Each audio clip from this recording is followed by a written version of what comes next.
of the Magi by O.Henry, first published in 1905. $1.87. That was all, and 60 cents of it was in pennies. Pennies saved 1 and 2 at a time by bulldozing the grocer and the vegetable man and the butcher until one's cheeks burned with the silent imputation of parsimony that such close dealings implied. 3 times Della counted it, $1.87, and the next day would be Christmas. There was clearly nothing to do but flop down on the shabby little couch and howl, so Della did it, which instigates the moral reflection that life is made up of sobs, sniffles, and smiles, with sniffles predominating. While the mistress of the home is gradually subsiding from the first stage to the second, take a look at the home. A furnished flat at $8 per week. It did not exactly beg a description, but it certainly had that word on the lookout for the mendicancy squad.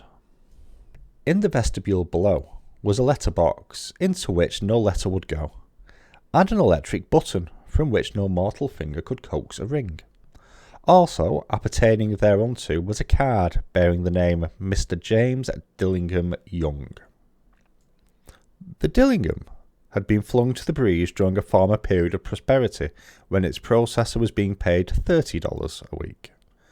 Now, where the income was shrunk to $20 though, they were thinking seriously of contracting to a modest and unassuming D. But whenever Mr. James Dillingham Young came home and reached his flat above what he called Jim, and greatly hugged by Mrs. James Dillingham Young, already introduced to you as Della, which is all very good.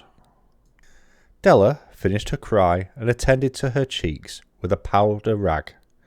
She stood by the window and looked out dully at a grey cat walking a grey fence in a grey backyard. Tomorrow would be Christmas Day, and she had only $1.87 with which to buy Jim a present. She had been saving every penny she could for months, with this result. $20 a week doesn't go far. Expenses had been greater than she had calculated. They always are. Only $1.87 to buy a present for Jim. Her Jim. Many a happy hour she had spent planning for something nice for him. Something fine and rare and sterling. Something just a little bit near to being worthy of the honour of being owned by Jim. There was a pier glass between the windows of the room. Perhaps you have seen a pier glass in an $8 flat.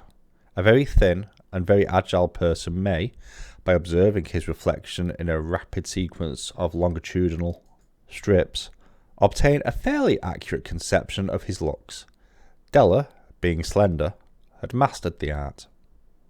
Suddenly, she whirled from the window and stood before the glass. Her eyes were shining brilliantly, but her face had lost its colour within 20 seconds. Rapidly, she pulled down her hair and let it fall to its full length. Now, there were 2 possessions of which the James Dillingham Youngs in which they both took a mighty pride. One was Jim's gold watch that had been his father's and his grandfather's. The other was Della's hair. Had the Queen of Sheba lived in the flat across the airshaft, Della would have let her hair hang out the window some day to dry just to depreciate Her Majesty's jewels and gifts. Had King Solomon been the janitor with all his treasures piled up in the basement, Jim would have pulled out his watch every time he passed, just to see him pluck at his beard with envy. So now Della's beautiful hair fell about her rippling and shining like a cascade of brown waters. It reached below her knee and made itself almost a garment for her, and then she did it up again, nervously and quickly. Once she faltered for a minute and stood still, while a tear or two splashed on the worn red carpet. On went her old brown jacket. On went her old brown hat. With a whirl of skirts and with the brilliant sparkle still in her eyes, she fluttered out the door and down the stairs to the street. Where she stopped, the sign read, Emma Mi Soffroni, hair goods of all kinds. One flight up, Della ran, and collected herself, panting. Madame. Large, too white, chilly, hardly looked like Sofronie. Will you buy my hair? Asked Della. I buy hair, said Madame. Take your hat off. Let's have a sight at the looks of it.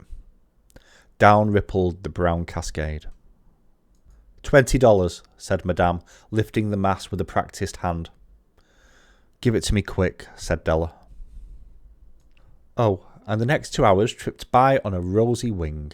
Forget the hashed metaphor. She was ransacking the stores for Jim's present.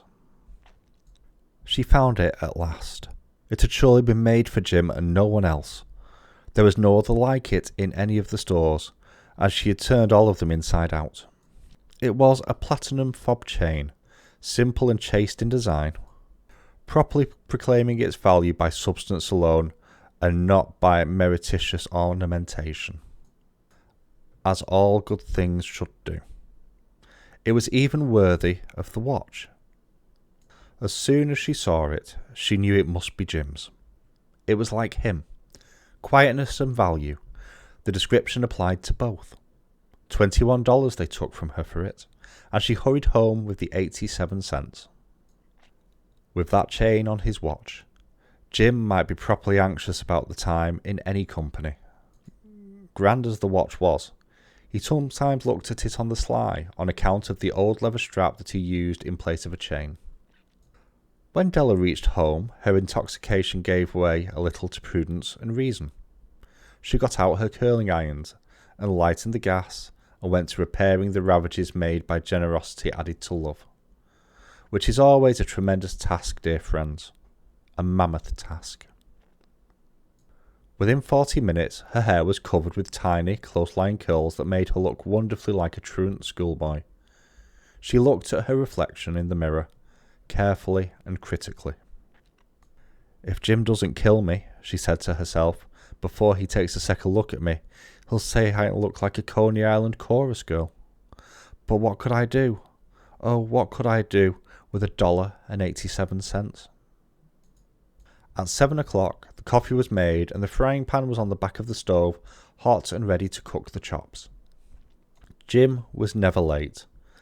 Della doubled the fob chain in her hand and sat on the corner of the table near the door that he always entered. Then she heard his step on the stair, away down on the first flight, and she turned white for just a moment. She had a habit of saying a little silent prayer about the simplest everyday things, and now she whispered, "Please God, make him think I am still pretty." The door opened, and Jim stepped in and closed it. He looked thin and very serious. Poor fellow. He was only 22, and to be burdened with a family. He needed a new overcoat, and he was without gloves.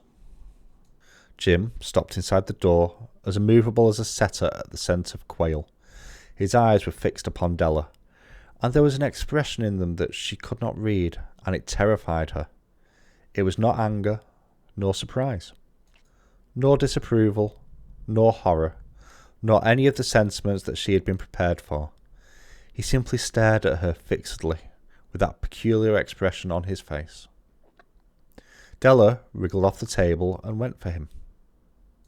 "Jim, darling," she cried, "don't look at me that way. I had my hair cut off and sold because I couldn't have lived through another Christmas without giving you a present. It'll grow out again. You won't mind, will you? I just had to do it. My hair grows awfully fast.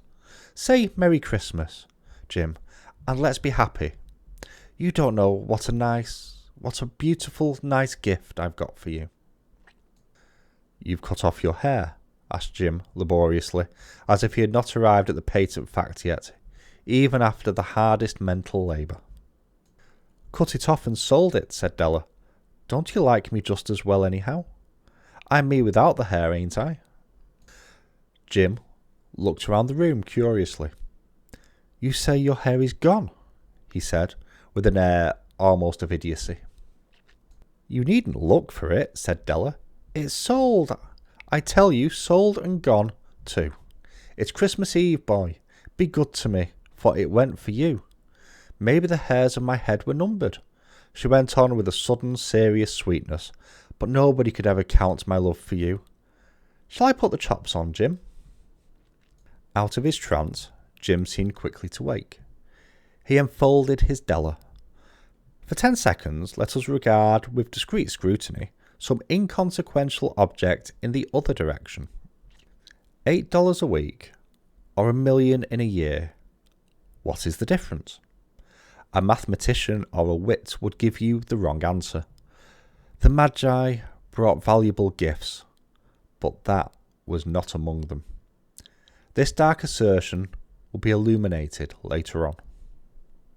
Jim drew a package from his overcoat pocket and threw it upon the table. Don't make any mistake, Dell, he said. About me, I don't think there's anything in the way of a haircut or a shave or a shampoo that could make me like my girl any less. But if you'll unwrap that package first, you may see why you had me going for a while at first. White fingers and nimble tore at the string and paper.